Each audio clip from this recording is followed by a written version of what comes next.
તો ચાલો આપણે પણ ફાઇનલી રાજકોટ શહેરમાં આયોજિત સનાતન સંસ્કૃતિ હનુમંત કથા એક ભવ્ય ધાર્મિક કથાનું વાચન વિખ્યાત કથા વાચક મહેન્દ્ર કૃષ્ણ શાસ્ત્રી બાગેશ્વર બાબા કરી રહ્યા છે, તો આપણે પણ ત્યાં પહોંચી ગયા છીએ.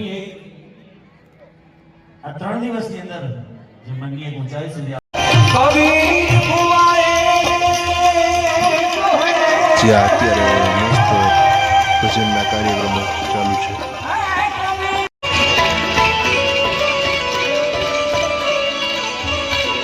जो केसरी के लाल मेरा छोटा सा ये गाँव जय श्री राम जय श्री राम वो मेरी राम जी से कहे तेरा जय सिया राम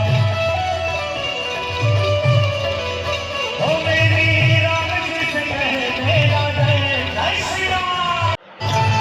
અહીંયા એક મસ્ત વાનર રૂપ ધારણ કરીને ભાઈ આવ્યા છે, તે બધાને બહુ હસાવી રહ્યા છે, બહુ કોમેડી કરી રહ્યા છે, જેમાં બાળકોને વડીલોને બધાને પણ બહુ મજા આવી રહી છે. શ્રી રામ થોડી ક્ષણો સુધી આજના પવિત્ર દિવસે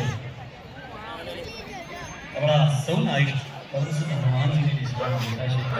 અને સાંજના સમયે ઘણું ટ્રાફિક, ઘણા ભક્તો આવ્યા છે, જે ભક્તોને ભક્તિ, સંસ્કાર, સેવા, રાષ્ટ્રપ્રેમ અને સનાતન ધર્મ પ્રત્યે જાગૃતિનો સંદેશ આપવામાં આવ્યો. કાર્યક્રમ દરમિયાન ભજન, કીર્તન, ધાર્મિક પ્રવચનો અને હનુમાનજીની મહિમાનું સુંદર વર્ણન કરવામાં આવ્યું. સમગ્ર વાતાવરણ જય શ્રી રામ અને બજરંગબલી કી જયના જય ઘોષથી ગુંજી ઉઠ્યું છે.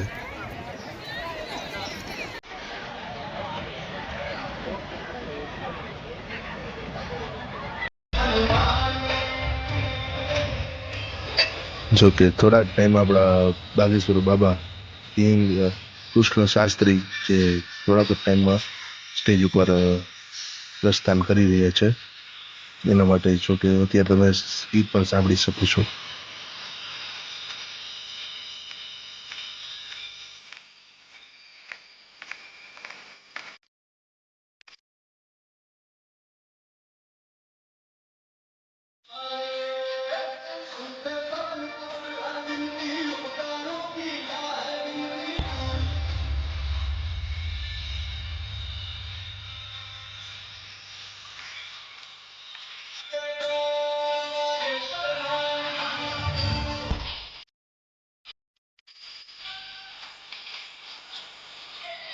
અને ફાઇનલી જે પણ આપણે ખૂબ જ ધીરજથી આપણે રાહ જોઈ રહ્યા હતા, ફાઇનલી બાબા પણ આવી ગયા છે.